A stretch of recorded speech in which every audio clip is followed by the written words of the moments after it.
आज हम लोग पढ़ेंगे ये मॉडल सेट जो है इंटरनेट का जो मॉडल सेट है, मॉडल सेट 5 का क्वेश्चन नंबर 76 के बाद से 100 तक पढ़ेंगे, ठीक है। क्योंकि 76 तक 75 तक इसके पहले वाले वीडियो में मैंने कवर कर लिया, ठीक है। तो आप लोग अगर वो वीडियो नहीं देखे तो आप जाकर उसको भी देख लीजिए और इसको पूरा शुरू से लेकर लास्ट तक देखिएगा, ठीक है। और अच्छा लगेगा तो वीडियो को लाइक भी कर दीजिएगा और चैनल को सब्सक्राइब कर दीजिएगा। 76 करने से पहले एक मैं छोटा सा आपको कंसेप्ट बताना चाहूंगा, वो कंसेप्ट आपके लिए जानना बहुत जरूरी है, ठीक है। तो चलिए हम लोग शुरू करते हैं इसको कि ऐसा ये कंसेप्ट क्या है, कंसेप्ट जान लेते हैं, ठीक है। तो सबसे पहले अगर आप जान चुके हैं, इस चीज को देख चुके हैं, तो फिर भी एक बार और रिपीट करके देख लीजिएगा ताकि आपको ज्यादा बेहतर तरीके से समझ में आ जाए, ठीक है। तो हम लोग देखेंगे प्लस बी वाई लिखेंगे बी वाई प्लस सी बराबर 0, समीकरण क्या हो गया एक, क्या हो गया एक, ठीक है। उसी तरीके से फिर हम यहाँ पे A X plus B Y plus C बराबर 0 बराबर क्या लिखे समीकरण 2। मतलब इसके जगह पे ए एक्स की जगह पे, ए की जगह पे और बी की जगह पे या सी की जगह पे कोई भी क्या है वो संख्या आ सकती है। तो ए और बी और सी क्या है, कोई वास्तविक संख्या। वास्तविक संख्या मतलब कि 2 3 5 -5 बहुत सारी चीजें आ सकती है, ठीक है। कुछ भी आ सकते हैं, मतलब कि कोई संख्या आएगी। तो यहाँ पे अगर समीकरण 1 है तो इसको 1 मान लीजिए, 1 1 2 है, 2 2 2 मतलब क्या है कि a1 b1 c1 a2 b2 c2, ठीक। तो यहाँ पे हम पढ़ेंगे a1 बाई a2 बराबर b1 बाई b2 बराबर c1 बाई c2। एक तो ऐसा हमारा बनता है, ठीक है। दूसरा कैसा बनता है, a1 बाई a2 बराबर नहीं है b1 बाई b2 बराबर c1 बाई c2। एक केस ऐसा बन जाता है। तीसरा केस कैसा बन जाता है कि a1 बाई a2 बराबर है b1 बाई b2 बराबर नहीं है c1 बाई c2 के, ठीक है। इस तरीके का तीन केस बनता है, आप तीन ही समझ लीजिएगा तो आपका ये आपको 76 से लेकर के 100 तक के क्वेश्चन जो है बहुत इजीली और आसानी से समझ में आ जाएगा, ठीक है।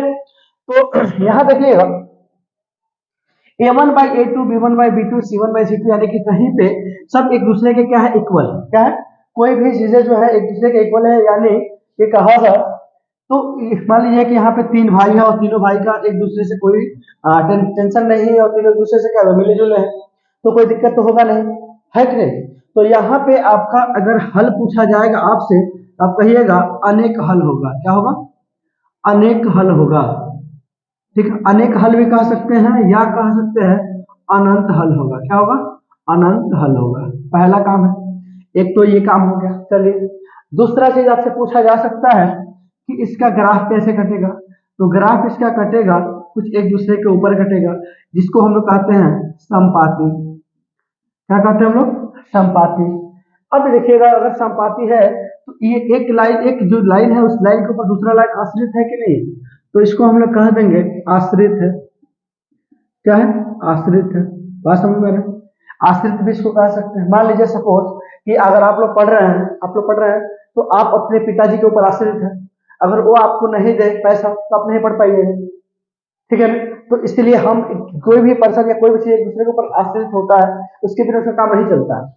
उसी तरीके से क्या है कि ये एक लाइन जो है नीचे उसके ऊपर दूसरा लाइन है, यानी कि संपाती है, तो क्या है एक दूसरे के ऊपर आश्रित, ठीक है। ये तीन चीज है। और आपसे ये भी पूछा जा सकता है कि संगत है कि असंगत है, तो बताइए यहाँ पे ये संगत है कि नहीं है, ये पूरी की पूरी लाइन है इसको मिल रही है, तो बताइए संगत है कि नहीं है, संगत है। तो ये चीजें आप याद कर लीजिएगा कि अगर सब के सब एक दूसरे के बराबर है तो क्या होगा, अनेक हल होगा या अनंत हल होगा, ठीक है। इतनी बात समझ में आ गई। उसके बाद इसका ग्राफ कैसे कटेगा, तो संपाती कटेगा, ठीक है। यहाँ पे इसको कहा जाए कि आश्रित है कि विरोधी है कि अविरोधी है, तो आप कहिएगा कि नहीं आश्रित है। उसके बाद कहिएगा संगत है कि असंगत है, तो कहिएगा क्या है, संगत की। देखिए सारी की सारी पॉइंट एक दूसरे से मिल रही है, मिल रही नहीं मिले तो संगत होगी कि नहीं होगी। चलिए उसके बाद से फिर आपसे इसमें पूछा जाएगा, जब फर्स्ट में हमारा ग्राफ कटता है, फर्स्ट में जब हमारा ग्राफ कट जाता है तो एक यहाँ पे क्या बनता है हमारा, इस तरीके का प्रतिच्छेदी रेखा बनती है। क्या बनती है, प्रतिच्छेदी रेखा बनती है, ठीक है। प्रतिच्छेदी, आई बात समझ में। इस तरीके की ग्राफ कटेगी तो प्रतिच्छेदी रेखा बनेगा। तो प्रतिच्छेदी का मतलब क्या हुआ, एक पॉइंट पे यहाँ पे मिल रहा है। क्या है, एक पॉइंट में मिल रहा है। तो अगर यहाँ पे देखिए सारी की सारी पॉइंट एक दूसरे से मिल रही थी, तो यहाँ पे था संपाती और अनेक हल था, लेकिन यहाँ पे था तो एक पॉइंट एक दूसरे को मिल रही है। तो अगर एक पॉइंट मिल रही है प्रतिच्छेदी पूछेगा, वाले प्रतिच्छेदी हो गया। लेकिन देखिएगा एक पॉइंट पे मिल रहा है, एक पॉइंट पे जब अगर मिल रहा है तो हल कितना होगा, हल कितना होगा, एक ही होगा ना, एक ही हल होगा। चलिए तो यहाँ पे हम आपसे पूछेंगे तो कहेंगे केवल एक हल होगा, क्या लिखेगा यहाँ पे, केवल एक हल होगा, या एक चीज और कह सकते हैं कि अद्वितीय हल होगा। क्या होगा, अद्वितीय हल होगा, या फिर एक हल होगा, आपसे कुछ कह सकता है तो लिखिएगा इस तरीके का, क्या कहिएगा, एक केवल एक हल होगा, एक हल होगा, अद्वितीय हल होगा, ठीक है। या फिर आपसे पूछा जाएगा एक चीज और कि अब बताओ बाबू कि ये आश्रित है कि नहीं है, तो बताइए एक दूसरे के ऊपर आश्रित है, कहीं नहीं है। अगर एक दूसरे के ऊपर आश्रित नहीं है कि अगर एक लाइन नहीं भी रहेगा तो दूसरा लाइन का काम चल जाएगा, ठीक है। जैसे कि हम और आप कि क्या है कि हम एक दूसरे के ऊपर क्या है, आश्रित नहीं है। आपके पास भी बहुत सारे ऑप्शन है, कहीं भी जा सकते हैं, पढ़ सकते हैं। हमारे पास भी बहुत सारे बच्चे हैं, हम किसी को भी पढ़ा सकते हैं। हम नहीं पढ़ाए तभी आप पढ़ लीजिएगा, आप नहीं आएगा तभी आप पढ़ाएंगे, बात में हम एक दूसरे के पास, लेकिन हाँ हम लोग का रिलेशन बना हुआ है, जो आप आइएगा हम आपको पढ़ाएंगे। तो यहाँ पे आश्रित की बात नहीं है, यहाँ पे क्या है, अविरोधी की बात है, हम लोगों का विरोध नहीं है। अगर आप मुझसे झगड़ा कर लीजिएगा या फिर हम आपसे झगड़ा कर लेंगे तो क्या ना, आप मेरे पास आइएगा, हम आपके पास आएंगे, तो विरोध हो गया। तो यहाँ पे अविरोध का मतलब क्या है कि हम लोगों दोनों में झगड़ा नहीं है, हम दूसरे से क्या है, आपको हम पढ़ा रहे हैं तो आप हमको पैसा दे, ठीक है, एक दूसरे का ये है। तो यहाँ पे क्या होगा कि एक होगा अविरोधी होगा, क्या होगा यहाँ पे, अविरोधी होगा, ठीक है। यहाँ पे क्या हो जाएगा, प्रतिच्छेदी हो गया, केवल एक हल हो गया, और क्या हो गया, अविरोधी हो गया। अब पूछेगा कि सर संगत है कि असंगत है, हाँ बिल्कुल संगत है। अगर संगत नहीं होता तो एक पॉइंट तो हल नहीं मिलता, अगर संगत नहीं होता तो फिर कोई किसी के पास नहीं जाता। तो यहाँ पे क्या है कि एक हल तो निकल रहा है ना, कहीं ना कहीं एक काम तो बन रहा है ना। तो चलिए ये काम ये बन रहा है कि हम आपको पढ़ा रहे हैं तो हमको पैसा दे रहे हैं और आप पढ़ रहे हैं, तो एक काम तो बन रहा है ना। तो एक काम बनेगा यहाँ पे तो क्या होगा, क्या होगा, संगत होगा, क्या होगा यहाँ पे, संगत, ठीक है। इतनी बात समझ में आ गई। उसके बाद देखिए ये वाली हल देख लेते हैं। अगर इस तरीके का फर्स्ट में, ठीक है, लास्ट वाला अगर कटा है, लास्ट में जाकर के कट जाए तो क्या होगा, यहाँ पे इसका जो ग्राफ कटेगा वो कैसे कटेगा, यहाँ पे इस तरीके का, जिस ग्राफ को हम लोग क्या कहते हैं, समानांतर, क्या कहते हैं, समांतर ग्राफ भी कह सकते हैं, क्या कहते हैं, समांतर। ये देखिएगा कहीं एक दूसरे से कहीं मिल रहा है, नहीं मिल रहा है, इस केस में क्या होगा, कोई हल नहीं होगा, क्या होगा, कोई हल नहीं है। इतनी बात समझ में आ गई। तो अगर कोई हल नहीं है का मतलब क्या है, कहीं ना कहीं एक दूसरे का विरोध है, तभी तो कोई हल नहीं हो रहा है। तो यहाँ पे हम इसको कहेंगे कि विरोधी भी है, क्या है, विरोधी है, ठीक है। चलिए आई बात समझ में। तो विरोधी भी है, समानांतर भी है, और कोई हल नहीं है। अब कहिए ऐसा संगत तो होगा, कहाँ संगत है, कहीं संगत है नहीं, इसको क्या कहेंगे, असंगत होगा। तो आई होप कि इतनी बातें समझ में आ गई होगी। एक बार और मैं रिपीट कर दे रहा हूँ, इस चीज को समझ लीजिएगा कि जो आप जो पढ़ते हैं दो चर वाले रैखिक समीकरण चैप्टर 3, उसी का ये सारा का सारा क्वेश्चन है, ठीक है। तो उसमें हम लोग के पास क्या होता है कि दो चर वाले रैखिक समीकरण युग्म, मतलब उसमें दो समीकरण दिया रहता है। दो समीकरण में फर्स्ट वाले a1 b1 c1 a2 b2 c2 मान लेते हैं, ठीक है। तो a1 by a2 b1 by b2 c1 by c2, ये तीन तरीके, एक तरीके का ग्राफ, ये मतलब एक तरीके का पेयर ये बन जाएगा, एक तरीके का पेयर ये बन जाएगा, और एक तरीके का पेयर ये बन जाएगा। एक तो कोई रुकावट नहीं है, फर्स्ट में रुकावट है, लास्ट में रुकावट है, इसलिए बात समझ में आ गई।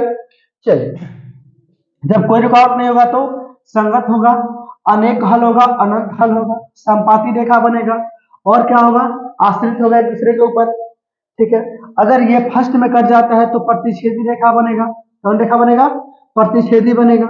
उसके बाद कह रहा है कि केवल एक हल होगा, क्योंकि एक ही पॉइंट में मिल रहा है। अद्वितीय हल होगा, अद्वितीय हल मतलब होता है एक हल। उसके बाद कह रहा अविरोधी होगा, आश्रित नहीं होगा, क्या होगा, अविरोधी होगा।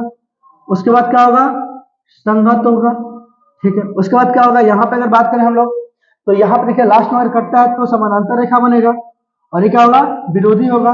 इसमें कोई हल निकल रहा है, नहीं निकल रहा है, और जब कोई हल नहीं निकलेगा तो क्या होगा, असंगत होगा। आई होप कितना बात समझ में आ गया होगा। अगर आप लोग ये कंसेप्ट समझ में आ गई है तो आप वीडियो को लाइक कर दीजिए ना, किस चीज का वेट कर रहे हैं। अगर अगर आपको समझ में आ गया है ना तो चैनल को सब्सक्राइब भी कर दीजिए, ताकि हम लोग आगे का काम करना शुरू कर दें।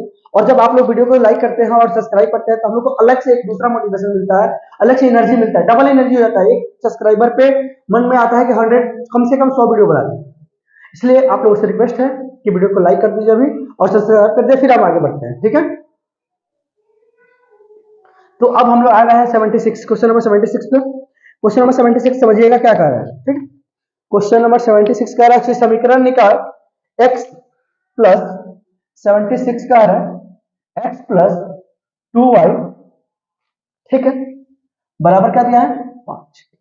फिर उसके बाद कह रहा है कि a x plus plus a minus b y, उसके बाद क्या कह रहा है बराबर 10, ठीक है।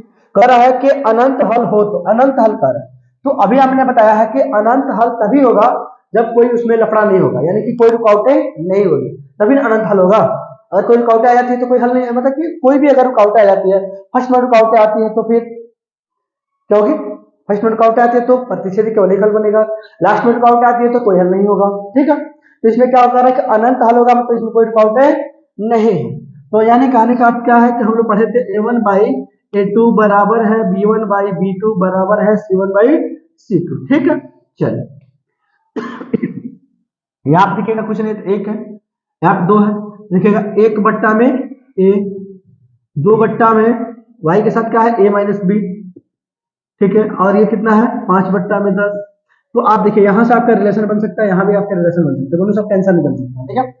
बट यहाँ पे क्या करें हम लोग, यहाँ पे पहले सॉल्व करते हैं, ठीक है। इस वाले पहले शुरू से ले लेते हैं, इसको इससे गुना करिएगा तो क्या हो जाएगा a माइनस बी, ये क्या हो जाएगा 2a, क्या हो जाएगा 2a, ठीक है। चलिए अब इसको हम लोग क्या कर लेते हैं, देखिएगा अब इसको भी इधर हम खींच लेते हैं, इसको भी इधर हम खींच लेते हैं, तो a minus B minus 2a बराबर 0, ठीक है। अब यहाँ पे क्या है कि देखिएगा दो को एक में से एक हटाइएगा तो क्या हो जाएगा माइनस का a और माइनस का b बराबर 0। एक चीज है, ऑप्शन में आपका क्या दिया है, सब ऑप्शन में प्लस में दिया है, क्या दिया है प्लस में दिया है। तो यहाँ पे देखोगे यहाँ माइनस का माइनस को ले सकते हैं, तो a प्लस क्या हो जाएगा b बराबर 0, इधर गुना में है इधर भाग करेगा तो क्या हो जाएगा a प्लस बी बराबर 0, यानी कि हमारा आंसर हो जाएगा a प्लस बी बराबर 0। तो यानी कि आंसर होगा हमारा a, 76 का क्वेश्चन नंबर का आंसर हो जाएगा हमारा a, ठीक है। चलिए अच्छा समझ में आया होगा, नहीं समझ में आया है तो कमेंट करके बताइए, फिर समझाऊंगा, ठीक है। चलिए उसके बाद हम लोग करते हैं क्वेश्चन नंबर 77। 77 क्वेश्चन नंबर क्या कह रहा है, देखिए तो कह रहा है कि k के किस मान के लिए समीकरण निकाल 3x प्लस 4y बराबर 5 और ठीक है। अब क्या कर रहा है कि यहाँ पे 3x प्लस 4y बराबर 5, ठीक है।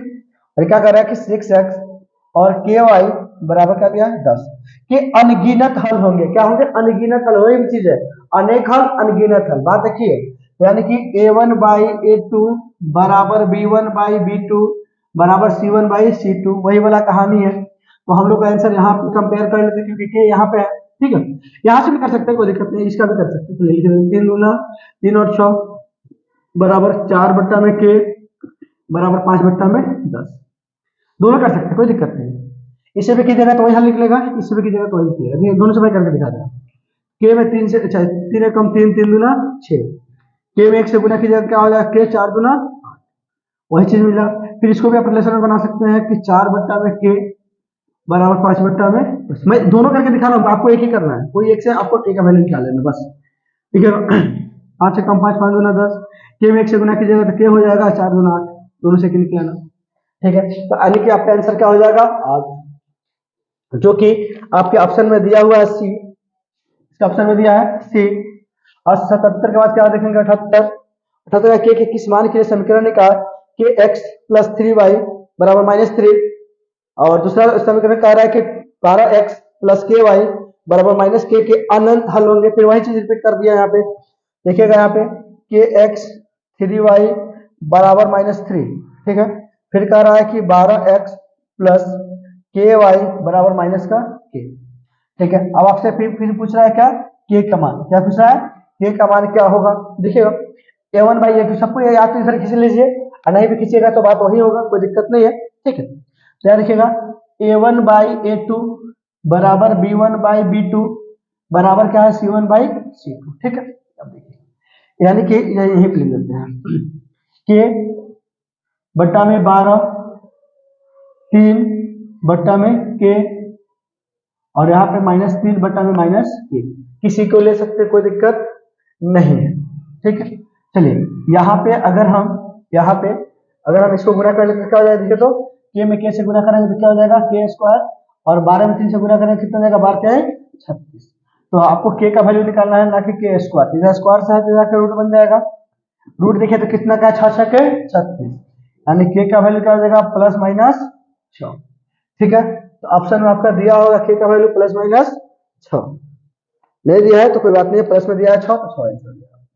ठीक है, 78 बन गया। 79 देख लीजिएगा, कितना अच्छा क्वेश्चन है। ठीक, चलिए 79 करा के किस मान के लिए k -1 x - y बराबर 5। दूसरा समीकरण कह रहा है कि k +1 x +1 - ky बराबर 3k + 1 के अनगिनत हल होंगे। बार बार एक ही चीज रिपीट कर रहा है, कोई बात नहीं है, फिर हम लोग करेंगे। लेकिन 79 यानी कि क्या कर रहा है k -1 x, ठीक है, और -y बराबर 5। ठीक है, फिर कह रहा है कि k +1 x माइनस, ठीक है, ये हो गया +1 - k y बराबर 3k + 1। तो k का मान क्या होगा? ठीक है, तो k का मान क्या होगा? इसका कह रहा है अनगिनत हल है। ठीक है, तो यहाँ पे देखिएगा ये a1 है, a2 है, b1 है, b2 है, c1 है, c2। ठीक, तो यहाँ पे हम लोग का याद हो गया है a1/a2 बराबर b1/b2 बराबर c1/c2। ठीक है, k -1 बटा में k +1 बराबर क्या है, यहाँ पे देखिएगा कुछ नहीं तो माइनस में क्या है 1 है, तो -1 बट्टा में 1 - k बराबर है 5 बट्टा में 3k + 1। तो आप किसी को लीजिए, इसको लीजिए या इसको लीजिए, बात एक ही चीज है, इसको लीजिए इसको लीजिए, बात है एक ही चीज है। ठीक है, दोनों में कोई लीजिए तो दिक्कत नहीं, तो हम लोग इसको ही लेकर कर लेते हैं। ठीक है, अगर हम इसको गुना करते हैं इसमें तो -3 में k से गुना करते तो -3 और 1 में 1 से गुना करते तो क्या हो जाएगा -1। ठीक है, चलिए यहाँ पे उसके बाद क्या होगा, 5 को 1 से गुना करिएगा तो क्या हो जाएगा 5 और माइनस का 5 k हो जाएगा। ठीक है, चलिए अब ये प्लस में इधर क्या हो जाएगा माइनस। ठीक है, तो 3k + 5k, ठीक है, 5 है प्लस माइनस में तो क्या हो जाएगा प्लस। ठीक है, तो 5 में से जब 3 घटाइएगा तो क्या हो जाएगा 2k, 1 5 3 5 1 6, तो k बराबर क्या हो गया 6 बट्टा में 2, तो 2 क्या है 6, k का वैल्यू क्या आ गया 3। ठीक है, आई होप कितनी बातें समझ में आई होगी।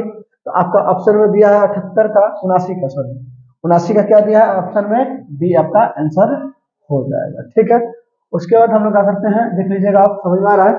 उसके बाद हम लोग 80 को कर लेते हैं। 80 क्या कर रहा है क्वेश्चन देख लीजिए।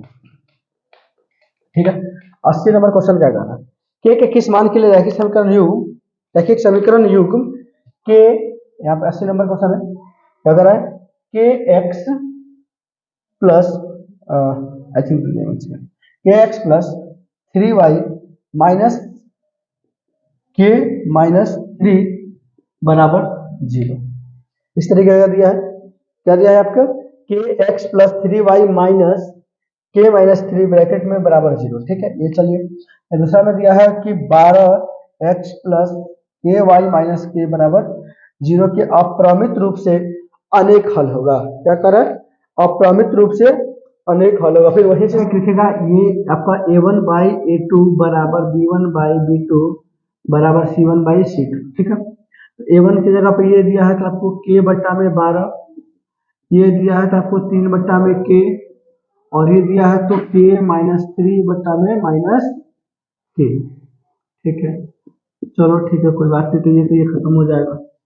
चलिए आप इसको सॉल्व कर लीजिए, इसी से सॉल्व कर लीजिए। k में k से गुना कीजिएगा क्या हो जाएगा k स्क्वायर, और बांधते क्या हो जाएगा 36, तो k बराबर क्या हो गया, इधर स्क्वायर है तो क्या हो जाएगा रूट में से क्या निकलेगा 6।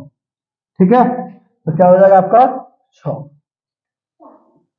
आंसर क्या कितना हो जाएगा 6, यानी कि जो आपका ऑप्शन में ऑप्शन 80 का ऑप्शन में ए मिल गया है। ठीक है, चलिए अगला क्वेश्चन देख लेते हैं। अगला क्वेश्चन क्या कह रहा है, चलिए 81 नंबर 81 नंबर क्वेश्चन लिखे जा रहा है। 81 नंबर क्वेश्चन कह रहा है कि पी के किस मान के लिए समीकरण युग्म, पी के किस मान के लिए समीकरण युग्म, ठीक है, 4x plus P Y plus 8 बराबर 0 तथा 2x प्लस 2y प्लस 2 बराबर 0 के अद्वितीय हल होगा। अद्वितीय हल का मतलब क्या होता है, केवल एक हल होगा। अद्वितीय हल का मतलब केवल एक हल होगा। अद्वितीय हल का फॉर्मूला क्या होता है, a1 बाई a2 बराबर नहीं है b1 बाई b2। ठीक है, a1 की जगह पर क्या दिया है 4, b1 की जगह पर क्या दिया है 2, p बट्टा में क्या दिया है आपको 2। ठीक है, चलिए 2y है, ये वाला 2y है। चलिए आज बात समझ लीजिए, ये एक से बराबर नहीं है, तो 2 दूना 4। अब यहाँ पे 2 एकम 2, तो p को 1 से गुना कीजिए क्या हो जाएगा p, और 2 में 2 से गुना कीजिए क्या हो जाएगा 4, यानी कि p बराबर 4 नहीं है। p बराबर क्या नहीं है 4 नहीं है, मतलब ऑप्शन में आपका आंसर क्या हो जाएगा बी। ठीक है, चलिए 82 नंबर क्वेश्चन उसी तरीके से बहुत आसान है। ठीक है, 83 नंबर क्वेश्चन क्या कर रखे, रैखिक समीकरण युग्म के अद्वितीय हल हो तो अनेक उनके आलेख कैसे होंगे। जब क्या कह रहा अद्वितीय हल होगा, अद्वितीय का मतलब आप समझ गए ना कि एक ही हल होगा, केवल एक ही हल होगा। अद्वितीय का मतलब होता है क्या, केवल एक हल। ठीक है, चलिए यहाँ पे लिख दो एक हल, तो मतलब एक हल का मतलब प्रतिच्छेदी रेखा बनेगा कि नहीं बनेगा, यानी कि इसमें बनेगा प्रतिच्छेदी रेखा बनेगी, यानी कि 82 नंबर का आपका आंसर हो जाएगा बी। ठीक है, चलिए 83 नंबर क्वेश्चन को कर लेते हैं। रैखिक समीकरण युग्म का रैखिक समीकरण का घात होगा। अब बताइए रैखिक समीकरण का घात कितना होता है, एक होता है। एक होता है कि नहीं होता है, देखिए एक होता है। देखिए मान लीजिए हमने लिखा कि 2x 3y मान लीजिए कि बराबर 5, तो इसका घात एक, इसका घात एक होता है कि नहीं होता। आप कहिएगा जीरो नहीं, जीरो नहीं होता है। अगर 2x का पावर 0 हो जाए तो इसका वैल्यू क्या हो जाएगा, x का पावर 0 तो वैल्यू हो गया 1, यानी हो गया क्या, ये 2 में 1 से गुना करें क्या हो जाएगा 2। ठीक है, इसीलिए मैं बता रहा हूँ कि जहां पे अगर कुछ नहीं लिखा हो तो उसका घात कितना होता है एक, इसलिए रैखिक बहुपद का घात कितना होता है एक, जो आपके ऑप्शन में दिया है सी, 83 का सी होगा आंसर। ठीक है, चलिए 84 नंबर का कह रहा है कि दो चर में दो रैखिक समीकरणों के अनंत हल हो तो उनके आलेख कैसे होंगे। अनंत हल हो, अनंत हल का मतलब भी बताया ना कि कैसे बनेगा, संपाती रेखा बनेगा। कैसे बनेगा, संपाती रेखा बनेगा। ठीक है, चलिए यानी कि ऑप्शन में आपका आ जाएगा 84 का सी होगा आंसर। ठीक है, 85 में देख लीजिएगा। 85 में क्वेश्चन नंबर क्या कह रहा है 85 में, यदि रैखिक समीकरण युग्म का कोई हल ना हो तो उसके आलेख कैसे बनेंगे। सिंपल बात है यार, कोई हल नहीं है तो अभी तो पता है कोई हल नहीं है, तो मतलब कैसे समानांतर रेखा बनेगी, क्या बनेंगे समांतर बनेंगे। आई बात समझ में, यानी कि ऑप्शन में आपका क्या हो जाएगा 85 के ऑप्शन में क्या है समांतर, यानी कि फर्स्ट में दिया ए होगा आंसर। ठीक है, ऑप्शन में। अब आती है बात 86 की। 86 में थोड़ा सा हल करना पड़ेगा, तो मैं इसको फिलहाल साफ कर देता हूँ, उसके बाद 86 पे हम ले सकते हैं। ठीक है, चलिए 86 नंबर क्वेश्चन नंबर 86 देखिएगा, अच्छा लगेगा। यहाँ पे कह रहा है कि x माइनस 2y, अगर x माइनस 2y बराबर 3, फिर दूसरा कह रहा है कि 3x प्लस के वाई बराबर क्या दिया है 1, तो अद्वितीय हल होगा। तो अद्वितीय हल होगा का मतलब आपने अभी ने देखा a1 बाई a2 बराबर नहीं है b1 बाई b2 का। ठीक है, अद्वितीय हल के लिए यही होता है, तो a1 बाई a2 तो 1/3 बराबर नहीं है 2/k, किसी गुना कीजिएगा तो k बराबर नहीं है 3 दूना 6, क्योंकि 3 से 2 से गुना कीजिएगा क्या हो जाएगा 6, यानी कि 86 का बराबर क्या होगा आंसर बी, क्या हो जाएगा आंसर बी। चलिए इसी के बाद 87 हम लोग देख सकते हैं 87 क्या कर रहा है। ठीक है, 87 कह रहा है कि के एक्स प्लस 2y बराबर 5, 3x प्लस वाई बराबर 1। तो आपने पढ़ा है कि कोई हल नहीं, अनेक हल। क्या कर रहा है कि अद्वितीय हल है। ठीक है, अद्वितीय हल, अद्वितीय हल का मतलब आपने पढ़ा है कि a1 बाई a2 बराबर नहीं है b1/b2, ठीक है। तो के एक की जगह पर a1 की जगह पर k है और a2 की जगह पर क्या है 3 है, बराबर नहीं है b बट्टा में 1, तो एक में k से गुणा कीजिएगा तो क्या 3 गुना 6, बराबर नहीं। तो यानी कि 87 का आंसर क्या हो जाएगा b, क्या हो जाएगा आंसर इसका b। चलिए अब 88 को हम लोग सॉल्व कर लेते हैं। 88 क्या कह रहा है, 88 कह रहा है कि के किस मान के लिए, के किस मान के लिए, यानी कि 88 नंबर क्वेश्चन देखिएगा, बहुत अच्छा क्वेश्चन है। के एक्स प्लस 3y बराबर 8, ठीक है। अब यहाँ पे फिर कह रहा है कि 4x प्लस वाई बराबर 1, ये अद्वितीय हल है, अद्वितीय हल।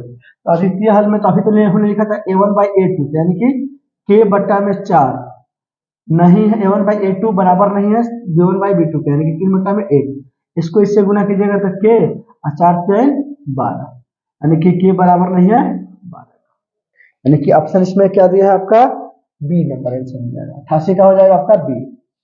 89 का देखिएगा, 89 नंबर क्वेश्चन के कह रहा है के किस मान के लिए, के किस मान के लिए, यानी कि के एक्स प्लस 7y बराबर 5, 2x प्लस वाई बराबर 1 अद्वितीय हल होगा।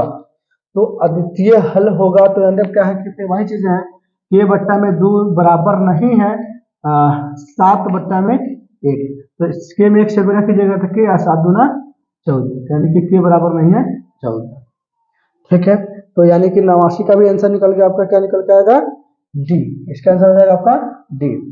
आएगा 90, 90 नंबर बहुत आसान क्वेश्चन है। कह रहा है कि के किस मान के लिए केवल एक अद्वितीय हल होगा, फिर वही चीज रिपीट कर रहा है बार बार। 2x प्लस 3y बराबर 7, के एक्स प्लस 9y बराबर 15, ठीक है। देखिएगा तो यानी कि हो जाएगा यहाँ पे 2 बट्टा में के बराबर नहीं है 3 बट्टा में 9, 3 कम 3, 3 3 का 9, अब के में 1 से गुना कर लीजिए तो के बराबर नहीं है 3 गुना 6, यानी कि ऑप्शन में आपका आंसर दिया गया है आपका 90, 90 का आंसर हो जाएगा आपका बी, क्या हो जाएगा आपका बी। आई होप कितनी बातें आपको अच्छे तरीके से समझ में आ रही होगी, ठीक है, क्योंकि बार बार एक ही चीज हम लोग रिपीट कर रहे हैं तो आप लोगों को भी थोड़ा सा ये लग रहा होगा, ठीक है, बट समझ में आ रहा है। एक बार पूरा पढ़ लीजिएगा तो बार बार फिर नहीं ना पढ़ना पड़ेगा आपको, ठीक है। 90 के बाद आ गया आपका 91, क्या आ गया 91। 91 क्वेश्चन कह रहा है कि समीकरण युग्म x माइनस 2y बराबर 3, x माइनस 2y बराबर 3, और यहाँ पे कह रहा है कि 3x प्लस के वाई बराबर 1 का अद्वितीय हल होगा।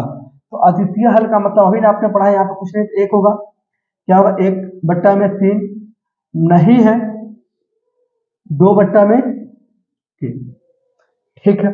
चलिए यहाँ पे देखिएगा, यहाँ पे माइनस है तो यहाँ पे माइनस आप लगा सकते हैं, के में 1 से गुना कीजिएगा तो के बराबर नहीं है 3 गुना 6 माइनस 6, यानी आपका आंसर क्या हो जाएगा यहाँ पे बी, क्या हो जाएगा 91 का बी, ठीक है। चलिए 92 का देखिएगा, 92 नंबर कह रहा है कि समीकरण युग्म में x प्लस 2y बराबर 3 और 5x प्लस के वाई प्लस 7 बराबर 0 के असंगत होगा। असंगत होगा का मतलब क्या है, असंगत होगा यानी कि देखोगे ये प्लस में है, इधर माइनस में कर लो, नहीं तो ये माइनस में इधर प्लस में कर लो, ठीक है।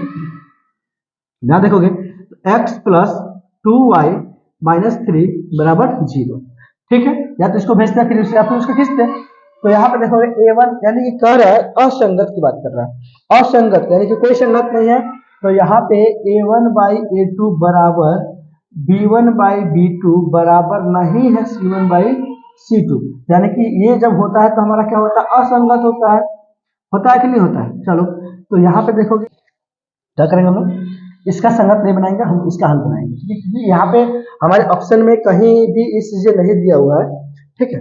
देखिएगा आपने लिखा a1/a2 यानी कि 5 बट्टा में x की जगह क्या 1 है, यहाँ पे क्या दिया है k, यहाँ पे क्या दिया है 2, ठीक है। k में 1 से गुणा किया क्या हो जाएगा k और 5 दूना 10, यानी हमारा आंसर क्या हो जाएगा 92 का हो जाएगा, आंसर हो जाएगा हमारा आपका ए, 92 का हो जाएगा आंसर, ठीक है। चलो उसके बाद 93 नंबर क्वेश्चन उठा लेते हैं। 93 नंबर क्वेश्चन क्या कह रहा है, 93 क्वेश्चन है कि ए के किस मान के लिए, ए के किस मान के लिए, यानी कि 93 नंबर क्वेश्चन है ए के किस मान के लिए ए एक्स माइनस वाई बराबर 2, 6x माइनस 2y बराबर 3 का अद्वितीय हल होगा। अद्वितीय हल मतलब केवल एक हल होगा, बात समझ रहे हैं ना, केवल एक हल होगा। तो यहाँ देखोगे a बट्टा में 6 बराबर नहीं है माइनस का 1 बट्टा में माइनस 2, इसे ये कट जाएगा और इसको हम गुना करेंगे, इसे तो हो जाएगा 2a और हो जाएगा 6, ठीक। a बराबर क्या हो गया 6 बट्टा में 2 यानी कि 2 3 6, a बराबर नहीं है, ठीक, ये बराबर नहीं है, ठीक। तो यानी कि हमारा आंसर क्या हो जाएगा आपका 93 का बी हो जाएगा बी। आइए बात समझते हैं 94 का।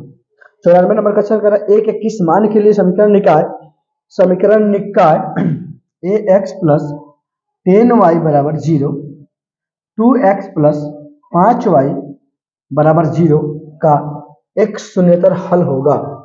शून्येतर हल होगा, ठीक है, कि ए के किस मान के लिए शून्येतर एक हल होगा, ठीक है। बात कुछ समझ में आ रहा है, यानी कि किसी का पूछ रहा है, आपका ए का मान पूछ रहा है, ठीक है। तो देखोगे यहाँ पे हमने क्या पूछा, a1 बट्टा में a2 बराबर b1 बट्टा में b2, ठीक, बराबर c1 बट्टा में c2, ठीक। अब देखोगे यहाँ पे a बट्टा में 2 बराबर 10 बट्टा में 5 बराबर 0 बट्टा में 0, ठीक है। तो अब देख रहे हैं कि इसको अगर हम दो बच्चे 10 सर 5 दूना 10 तो होगा, तो के बराबर 5 कम 5 के ए सॉरी ए बराबर क्या हो जाएगा यहाँ पे ए और 2 दूना 4, ए बराबर कितना हो जाएगा 4, ठीक है। तो यहाँ पे देखिएगा 94 नंबर का आंसर क्या हो जाएगा आपका ए, क्या हो जाएगा आंसर हो जाएगा आपका ए, ठीक। चलिए अब 95 नंबर देख लेते हैं, हम लोग लास्ट छोर पे पहुंच चुके हैं, 95 नंबर क्वेश्चन में पहुंच चुके हैं। 95 क्वेश्चन तक देखिए क्या कर रहा है, ठीक है। यदि समीकरण निकाय 2x प्लस 3y बराबर 7 और 2ax plus a plus by बराबर 28 के अनंत हल हो, a और b का मान क्या होगा। अनंत हल हो तो a और b का मान क्या होगा। देखोगे a1 बाई a2 यानी कि 2 बट्टा में 2a बराबर 3 बट्टा में a प्लस b बराबर 7 बट्टा में 28, ठीक। बात समझ रहे हो, तो इसका इससे हल कर लो, इसका इससे कर लो, पहले इसका हम कर लेते हैं। देखिएगा इसका इससे करेंगे तो 2 के a से गुणा करेंगे तो 2a हो जाएगा और b को गुणा से करेंगे तो 2b हो जाएगा बराबर 3 दूना 6a हो जाएगा। अब देखोगे कि यहाँ पे b है तो b रहने दो, 2b है तो 2b रहने दो, 6a इधर गुना में है, चलिए प्लस में तो क्या हो जाएगा माइनस का हो जाएगा, क्या हो जाएगा माइनस का हो जाएगा 2a, यानी देखोगे 2b बराबर क्या निकल जाएगा 4a हो गया। तो आप किसी एक को निकाल लो, तो b का वैल्यू अगर हम निकालना चाहते हैं तो 4a बट्टा में क्या हो जाएगा 2 दूना 4, यानी b बराबर कितना आ गया 2a। तो अब यहाँ पे आपसे कह रहा है a का वैल्यू और b का वैल्यू क्या होगा, ठीक है। तो अगर हम यहाँ पे b का वैल्यू अगर जो भी होगा उसका जो a का वैल्यू जो भी होगा उसका डबल क्या होगा b का वैल्यू होगा, ठीक है। तो यहाँ पे हम लोगों ने b का वैल्यू तो निकाल लिया, तो थोड़ा सा लंबा कर लेंगे बट समझ हम समझाने के लिए कह रहे हैं, आंसर शॉर्टकट भी ट्रिक बताएंगे आपको, टेंशन लेने वाली बात नहीं है। तो 3a प्लस b बराबर 7 बट्टा 28, 7 का कम 7 साथियों का 28, ठीक है। तो a सॉरी 3 और a का वैल्यू नहीं पता हमको, लेकिन b का वैल्यू पता है, क्या है b बराबर क्या दिया है 2a, ठीक है, 1 बट्टा में 4, इसको गुना कर लीजिए इससे, तो इसको कर लीजिए 3 और 2 1 3 बट्टा में 1 बराबर 1 बट्टा में 4, 3 से 3 कट गया, ठीक है। तो a में 1 से गुना करते a और 1 हो जाएगा कितना 4, a बराबर कितना आ गया 4। अब यहाँ पे a का वैल्यू रख दीजिएगा तो कितना हो जाएगा, देखिए तो b बराबर निकालना है तो 2 और a का वैल्यू कितना है 4, यानी कि b बराबर क्या आ गया 7, a का वैल्यू 4 और b का वैल्यू कितना आ गया 8, यानी आपका आंसर हो जाएगा 95 का सी, क्या हो जाएगा सी। इस 96 की तरफ 96 बहुत आसान क्वेश्चन है, मस्त भी है।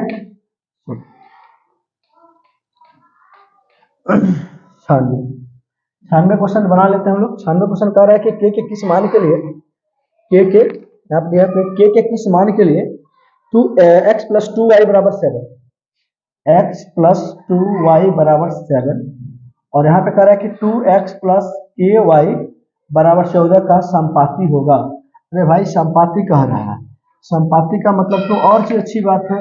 तो अच्छी बात क्या है कि सबके सब बराबर होंगे, तो के का वैल्यू निकालना है हमको, तो यहाँ से निकालेंगे, यहाँ से निकालेंगे, कोई दिक्कत नहीं यार।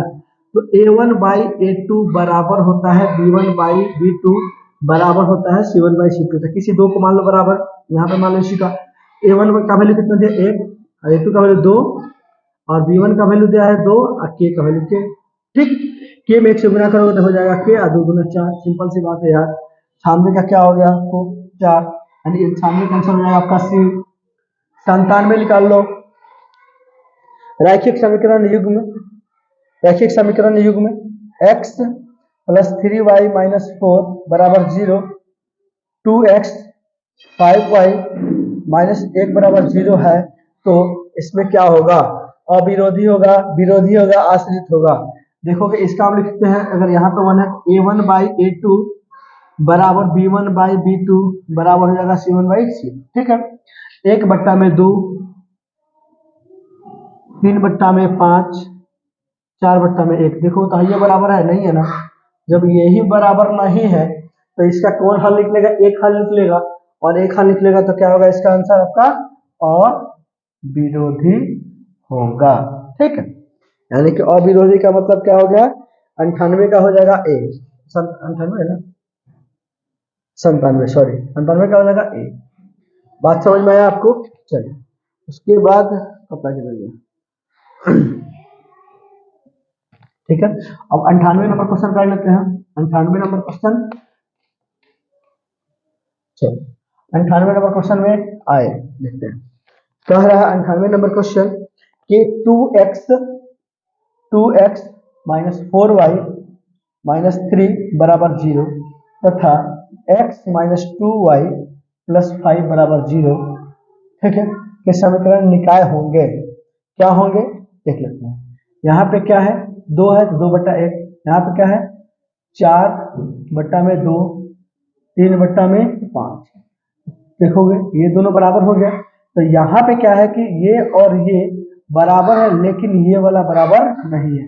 जब आपको लास्ट वाला बराबर नहीं होता है तो क्या हल होता है, इसकी रेखा बनती है समानांतर, समानांतर बनेगा तो कोई हल नहीं होगा, और यहाँ पे होगा कौन सा आंसर आपका, आपका विरोधी होगा। क्या होगा, विरोधी होगा, यानी कि विरोध हो रहा है, विरोध हो रहा है तभी तक दूसरे के पास नहीं है ना, यानी कि इसका आंसर हो जाएगा आपका बी। ठीक है, 98 का बी। उसके बाद आ जाइए आप 99 नंबर क्वेश्चन पे, x प्लस 3y माइनस 1 बराबर 0, 2x माइनस 5y प्लस 3 बराबर 0 का निकाय कैसा होगा, इसको भी चेक कर लेते हैं। यहाँ पे देखिएगा 1/2, 3/5, यहाँ पे हो जाएगा 1/3।